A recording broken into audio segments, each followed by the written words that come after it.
ইরানের ভয়ানক সেজিল ক্ষেপণাস্ত্র। কোরআনের আয়াত থেকে গবেষণা নেওয়া এই মিসাইল সেজিল এ নামটি এসেছে পবিত্র কোরআনের সূরা ফিল থেকে। আল্লাহ বলেন, তুমি কি দেখনি কিভাবে তোমার প্রভু হাতিওয়ালাদের সাথে ব্যবহার করেছিলেন?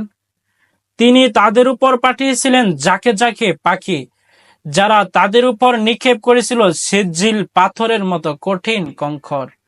সূরা আল ফিল আয়াত 1-4। এই নামটি শুধু একটি ক্ষেপণাস্ত্র না, এটি প্রতিরোধ ও প্রতিশোধ ঈমানদারদের প্রতীক।